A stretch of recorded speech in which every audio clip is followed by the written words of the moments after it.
So why is DC using the time capsules instead of the marketplace? One reason: price gouging.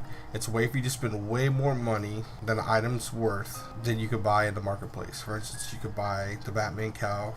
I think it was $20 when it came out in the marketplace. Some people say, I know what I'm getting. I'm okay with that. I really want the Batman cowl. For some people, that was a little too steep. But at least in the marketplace, you can see the item, know what you're getting, you can buy it. With time capsules, I've seen people spend up to over $100 trying to get a certain collection or a certain item and not be able to get it. And that's the whole thing. Time capsules is a form of gambling. It's RNG. Very not consumer friendly. And what makes it worse, then they put stats, skill points in it. So even the people who doesn't care about the cosmetic items have to go after the items too. To me, that's where I think they went too far. With the stat revamp, I'm really enjoying the game right now. I don't think anybody would go to a pizza place and say, hey, here's $3, roll the pizza out, and whatever comes out my way, that's what I'll take. Because if a pizza comes out that it's not the kind that you want, well, guess what? Guess what you're doing? You're doing without. And no one does that in real life. But in the game, we find it acceptable. We find it okay for us to spend hard-earned cash on the time capsules based on the fact that trying to get an item or a skill point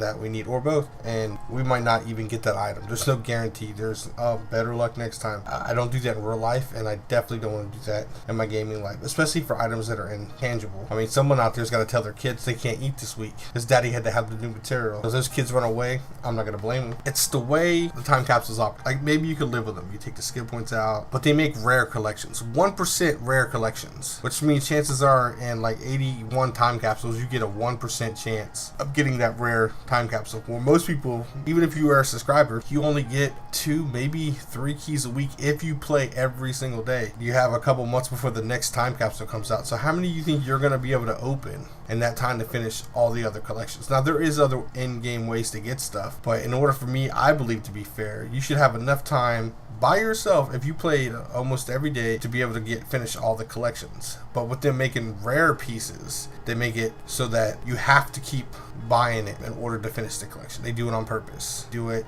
like if people are chasing styles, or there are people chasing viewpoints. They do it for that reason. It's impulsive. They hear other people, oh man, I opened up a thing, get all excited when they get something. Their friends hear that and are like, oh, I want to go get that. So they spend their money. The sad part is I'm not one of the only players that feel this way. I've been on the forums, I've taken surveys that DCUO themselves has put out, and I know they're aware of it. I've seen streams where the communities let them be aware of that we're not happy with the skill points being in the time capsules. I've heard argument that some people are happy that it's helped them get more skill points than they would have had without it. And I see what you're saying, but for some people, me included, there's some skill points that were like half a skill point that I farmed for like 2 years to be able to get, and then now people are just able to buy that, and that's kind of like a slap in the face sometimes. But also, like, even though you've gained, like, let's say 10 skill points, chances are the hardcore players, they've gained those 10 skill points too, so you're back where you started. So that's an argument to me, is like all for naught. But most people, I would say, from what I've read,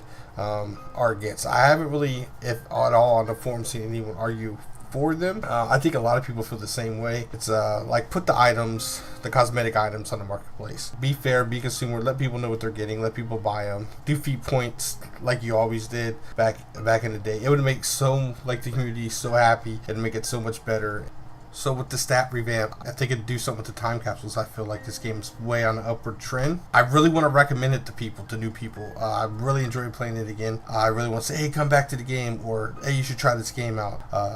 But it's hard for me to explain the time capsules when they start playing. It's hard for me to go into why that is. So I'd rather just avoid it and just play with the people that are still playing. And people spending real money and get duplicates of things they already have, or get nothing from it at all. I can't explain it. It doesn't make any sense, and yet as consumers, we keep buying it. That's the only reason they keep it up. We don't speak with our wallets. We don't stop and be like, we're not buying these anymore. Everyone feels like they got to keep up with the Joneses, have the next best thing. So as long as we keep that mentality and no one steps away from time capsules, me, for instance, I'm playing the Revamp and enjoying it. I won't spend a dime on time capsules. I'm not. It made me walk away from the game last spring. I told my friends I would come back when the Revamp was done and test it out. I'm having fun, so I'm sticking around, but I'm definitely not spending a dime on time capsules. Not one. And for the majority of the game, unless I need a respect token, I'm not spending any. I used to spend tons of money on this game. I'm not spending any more money on this game as long as they keep the feats and the time capsules. And if other people feel the same way, they should do the same thing. Speak with your wallets. That's the only way they're going to really listen to us or hear us. And that helps make the community stronger if we all stand together. So that's it. This is Kelly. Have a nice day.